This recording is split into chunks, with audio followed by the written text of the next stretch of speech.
آگے بڑھیں گے، آپ کو بتائیں کہ میاں محمد شہباز شریف ملک کے 24ویں وزیر اعظم منتخب۔ شہباز شریف کو 201 ووٹس ملے۔ سنی اتحاد کونسل کے عمر ایوب نے 92 ووٹ حاصل کیے۔ سادہ اکثریت کے لیے 169 ووٹ درکار تھے۔ شہباز شریف دوسری مرتبہ پاکستان کے وزیر اعظم منتخب ہوئے ہیں۔ Peoples party M Q M, قاف لیگ اور بی اے پی نے شہباز شریف کے حق میں ووٹ دیا۔ جے یو آئی اور بی این پی نے انتخابی عمل میں حصہ نہ لیا۔ اختر مینگل ایوان میں ہی بیٹھے رہے۔ اسپیکر کے اعلان کے بعد اراکین کی شہباز شریف کو مبارکباد۔ شہباز شریف قائد ایوان کی کرسی پر برات جمع ہو گئے۔ محمد شہباز شریف صاحب is declared to have been elected as the Prime Minister of Islamic Republic of Pakistan. Shahbaz شریف دوسری بار وزیر اعظم پاکستان منتخب۔ قومی اسمبلی نے نئے قائد ایوان کا چناؤ مکمل کر لیا۔ میاں محمد شہباز شریف صاحب has secured 201 votes. اسپیکر قومی اسمبلی سردار ایاز صادق نے انتخابی نتائج کا اعلان کیا۔ مسلم لیگ نون کے امیدوار شہباز شریف 201 ووٹ لے کر ملک کے 24ویں وزیر اعظم بن گئے۔ ان کے مد مقابل سنی اتحاد کونسل کے عمر ایوب نے 92 ووٹ حاصل کیے۔ عمر ایوب خان صاحب has secured 92 votes. Shehbaz Sharif کو peoples party, M Q M, I P P, Muslim League کاف اور مسلم لیگ ضیاء نے بھی ووٹ دیا۔ جے یو آئی نے انتخابی عمل کا بائیکاٹ کیا۔ بی این پی کے سربراہ اختر مینگل ایوان میں بیٹھے رہے اور کسی کو ووٹ نہ دیا۔ نتائج کا اعلان ہونے کے بعد شہباز شریف نے میاں نواز شریف اور آصف علی زرداری سے مصافحہ کیا۔ اراکین اسمبلی نو منتخب وزیر اعظم کو مبارکباد دیتے رہے۔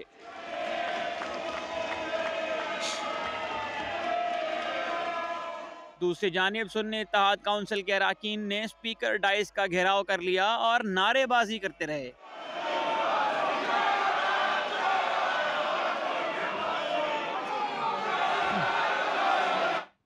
اور جنہوں نے ظلم میں حصہ نہیں لیا ان پر کسی جرم کا اطلاق نہیں ہوگا۔ جنہوں نے 9 مئی کو غداری کی وہ ہر صورت قانون کا سامنا کریں گے۔ وزیر اعظم شہباز شریف کا اعلان، کہا پی ٹی آئی نے 9 مئی کو اداروں پر حملے کیے، پاکستان اور فوج کے خلاف زہر اگلا، وہ گرے ہوئے الفاظ استعمال کیے جو زبان پر نہیں لائے جا سکتے۔ انہوں نے پوری اپوزیشن کو سلاخوں کے پیچھے ڈالا۔ 2 صوبوں کے وزرائے اعلیٰ کو کہا کہ آئی ایم ایف کے حوالے سے کوئی مدد نہیں کرنی۔ پاکستان کی بقا کی خاطر صبر اور برداشت سے کام لیا۔ آج بھی ایوان میں شور شرابہ کیا جا رہا ہے، یہاں شور کے بجائے شعور ہونا چاہیے تھا۔ ان کی باری آئی تو نہ صرف انہوں نے پوری اپوزیشن کو سلاخوں کے پیچھے ڈال دیا، پاکستان کے خلاف زہر اگلا اور پاکستان کی افواج کے خلاف زہر اگلا۔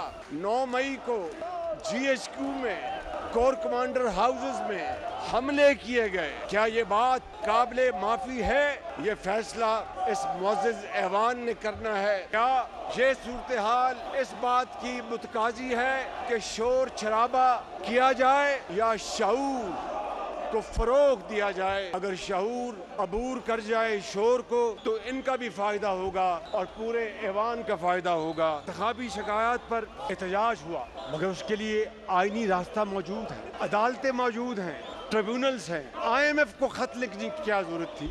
اپنے اغیار کو دعوت دے کر پاکستان کے اندر مداخلت کا راستہ آپ نے پیدا کرنے کی کوشش کی ہے۔ یہ سپلٹ مینڈیٹ ہے اور جمہور کا طریقہ ہے کہ اگر سپلٹ مینڈیٹ ہے تو لائک مائنڈڈ پارٹیز مل کر حکومت بنائیں، مگر میں نے اور تمام دوستوں نے ان کو جو سنی اتحاد کونسل کے ممبرز بن گئے ہیں ان کو دعوت دی کہ آئیں حکومت بنائیں۔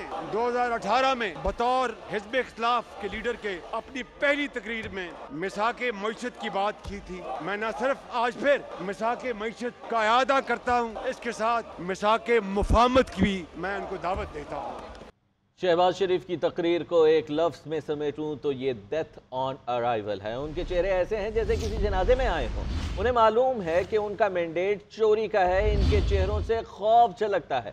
PTI रहनुमा उमर अयूब का ऐवान में इजहार ख्याल। कहते हैं ये हुकूमत फॉर्म 47 की मरहून मिन्नत है। फॉर्म 45 के तहत नताए जाते तो यहाँ हमारे 180 अरकान होते। एक मुल्क और 2 दस्तूर नहीं चल सकते, ये नामंजूर है। ये कहते थे कि हमारी बात हो गई, लगता है इनका रॉन्ग नंबर लगा। हमें इलेक्शन मुहिम नहीं चलाने दी। पंजाब और खैबर पख्तूनख्वा में 10,000 कारकुनान को गिरफ्तार किया गया। मानी PTI की नफरत में इद्दत जैसा केस चलाया गया। साइफर की हिफाजत ब्यूरोक्रेट्स की जिम्मेदारी है। तमाम सियासी कैदी रिहा किए जाएं। 9 मई के वाकयात की आज़ादाना इंक्वायरी होनी चाहिए। यहाँ पे या किसी ने तोशा खाना केस में और जेल जाना पड़ता है, फिर वो लीडरशिप यहाँ की जानी चाहिए। और वो कैसे? मियां नवाज शरीफ साहब ने एक मर्सिडीज बेंज कार 42 लाख की उस वक्त थी, 6,36,888 रुपए लेके रिटेन की। गो के वो इंटाइटल्ड नहीं थे। इनू कहते ने चोरी। लिमिट क्या होती है केयरटेकर गवर्नमेंट की? एक एक चीज जो उन्होंने वहां पे एक्शन लिया है, आर्टिकल 6 उन पे लगना चाहिए। 2022 में अचानक उनको पता लगता है कि जी साइफर गायब हो गया। और भाई उसका जिम्मेदार कौन है? वो अफसरान, वो ब्यूरोक्रेट्स, उनसे पूछे, उनको वहां पे लाए, पुट देम ऑन ट्रायल और उनसे वो निकलाएं। इमरान खान का इसमें क्या? ये हकायक है। मुस्लिम लीग नून का जब हुआ, इनको तो पता भी नहीं था अगले दिन इनका इंट्रा पार्टी इलेक्शन हो रहा है। पीपल्स पार्टी ने अपना कंडक्ट किया, पर पाकिस्तान तहरीक इंसाफ की बारी आई तो ना भाई ना। डर था कि इमरान खान साहब वजीर आजम ना बन जाए। इनका सिंबल ले लो। सिंबल ले लिया ना, क्या हुआ? हम लोग और शिद्दत से आए। मसला ये है कि एक मुल्क और 2 दस्तूर नहीं चल सकते। ये कहाँ का मजाक, ये कहाँ का कानून? क्या मजाक हो रहा है इस मुल्क के साथ? पीपल्स पार्टी इलेक्शन इस वक्त लड़ती है, पार्लियामेंटेरियंस बन के आती है। हम किसी पार्टी के साथ इल्हाक करते हैं तो इलेक्शन कमीशन ROs को इंस्ट्रक्शन जारी करता है। तहरीक इंसाफ का शख्स जो होगा वो किसी और पार्टी में नहीं जा सकता। एक मुल्क 2 दस्तूर नहीं चल सकते। और खबर यह है कि चीनी सदर की शहबाज शरीफ को मुबारकबाद। शी जिनपिंग ने कहा, उम्मीद है शहबाज शरीफ की क़यादत में पाकिस्तान नई और मज़ीद कामयाबियाँ हासिल करेगा। दोनों मुल्कों को ताउन को मजबूत बनाना होगा। मुश्तरका तौर पर चीन पाकिस्तान इक़्तिसादी राहदारी का अपग्रेडेड वर्जन तामीर करना होगा। चीनी वज़ीर आज़म का भी शहबाज शरीफ को मुबारकबाद का पैगाम। पाकिस्तान में ईरानी सफ़ीर रज़ा अमीरी मुक़द्दम ने वज़ीर आज़म शहबाज शरीफ को मुबारकबाद दी। कहा, ईरान अपने बरादर मुल्क के साथ बाहमी ताल्लुकात मजबूत बनाने के लिए हर वक्त तैयार है। दुआ है आने वाला वक्त पाकिस्तान के लिए अमन, सलामती, इस्तेहकाम और खुशहाली लाए। तो बताएं, मुस्लिम लीग के रहनुमा और रुकन कौमी असम्बली ख्वाजा आसिफ का कहना है कि वज़ीर आज़म शहबाज शरीफ ने अपनी तकरीर में ऐसा रोड मैप दिया है जिससे नौजवान नस्ल को आगे बढ़ने में मदद मिलेगी। मुल्क की इकॉनमी को बेहतर किया जाएगा और ज़राअत के हवाले से भी इक़दामात उठाए जाएंगे। रोड मैप उन्होंने जो नौजवान नस्ल है उसको भी एक होप दी है और खुसूसन जो 5 लाख वज़ाइफ की उन्होंने बात की है और स्टेट के खर्चे के ऊपर जो है लोग बाहर जाके पढ़ सकेंगे। इस तरह IT के शोबे में उन्होंने बड़ा एक मैं समझता हूँ कि एक ऐसा कदम उठाया है जो हमारे मुल्क की इकॉनमी को तब्दील करने में बड़ा मददगार साबित होगा। फिर एग्रीकल्चर में उन्होंने जो है एक रेवोल्यूशन लाने की जो है बात की है। JUI के सरबराह मौलाना फजलुर रहमान कहते हैं 2018 में भी धांधली हुई, लेकिन इस इलेक्शन ने तो तमाम रिकॉर्ड तोड़ दिए। पूरे मुल्क में एक तहरीक चलाएंगे। आसिफ जरदारी, नवाज शरीफ से कोई ज़ाती झगड़ा नहीं, इन्होंने असम्बलियाँ पैसे की बुनियाद पर ख़रीदी। वो कराची में मीडिया से गुफ्तगू कर रहे थे।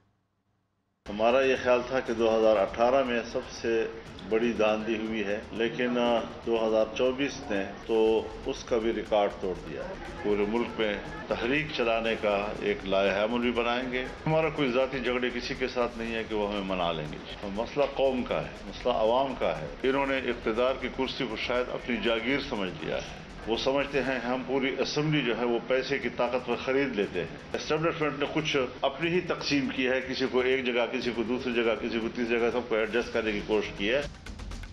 और बिलाखिर तहरीक इंसाफ के इंट्रा पार्टी इंतखाबात मुकम्मल हो गए हैं। गौहर अली खान चेयरमैन और उमर अयूब बिला मुकाबला जनरल सेक्रेटरी मुंतखब हुए हैं। सिंध में हलीम आदिल शेख और खैबर पख्तूनख्वा में अली अमीन गंदापुर सूबाई सदर बनकर chief election commissioner Rauf Hasan का कहना है कि सुप्रीम कोर्ट की गाइडलाइन के मुताबिक इंट्रा पार्टी इलेक्शन कराए हैं। PTI इंट्रा पार्टी इंतखाबात, गौहर खान बिला मुकाबला chairman, Umar Ayub general secretary मुंतखब। पाकिस्तान तहरीक इंसाफ के मुल्क भर में इंट्रा पार्टी इंतखाबात मुनक्किद हुए। Chief federal election commissioner Tehreek Insaf Rauf Hasan ने प्रेस कॉन्फ्रेंस करते हुए कहा है कि सुप्रीम कोर्ट की गाइडलाइन के मुताबिक इलेक्शन करवाए। बैरिस्टर गौहर अली खान बिला मुकाबला चेयरमैन और उमर अयूब बिला मुकाबला जनरल सेक्रेटरी मुंतखब हुए। सिंध में हलीम आदिल शेख बिला मुकाबला सूबाई सदर मुंतखब हुए। इंट्रा पार्टी इंतखाबात में वजीर आला खैबर पख्तूनख्वा अली अमीन गंडापुर भी बिला मुकाबला सदर मुंतखब हो गए। कोयटा में PTI इंट्रा पार्टी इंतखाबात में कारकुनान की बड़ी तादाद ने वोट कास्ट किया। डॉक्टर मुनीर बलोच, दाऊद शाह और अमीन जोगी जई पैनल के दरमियान मुकाबला हुआ। पीपल्स पार्टी ने सिंध से सेनेट की 2 जनरल नशिस्तों के लिए असलम उबड़ो और जाम सैफुल्लाह धारीजो के कागजात नामजदगी जमा करा दिए हैं। वज़ीर आला सिंध कहते हैं दोनों नशिस्तें बआसानी जीत लेंगी। इसी हवाले से सोनिया खानजादा की रिपोर्ट देखिए।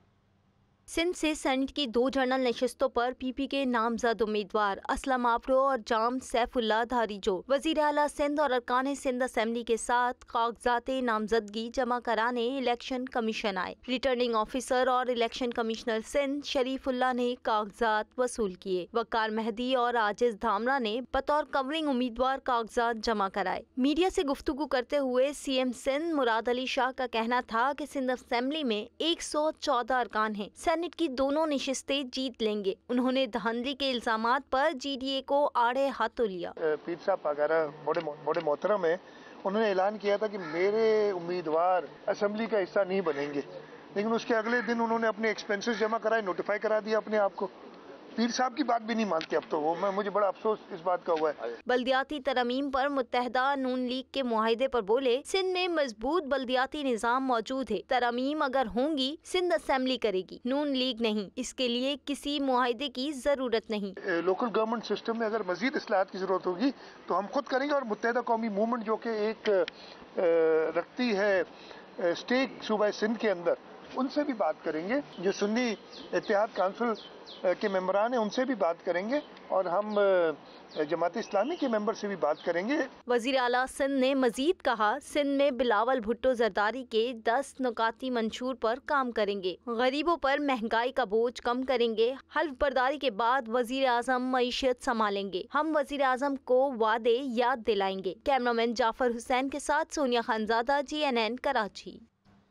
सिंध से सेनेट की 2 जनरल नशिस्तों पर ज़मीनी इंतखाबात का मामला सुन्नी इत्तेहाद काउंसिल ने पीपल्स पार्टी के 2 सेनेटर्स की सिंध से बिला मुकाबला कामयाबी खतरे में डाल दी। सुन्नी इत्तेहाद काउंसिल के एडवोकेट नज़ीरुल्लाह, शाजिया जाफरानी और अलामा जमील अजहर ने कागजात नामजदगी जमा करवा दिए।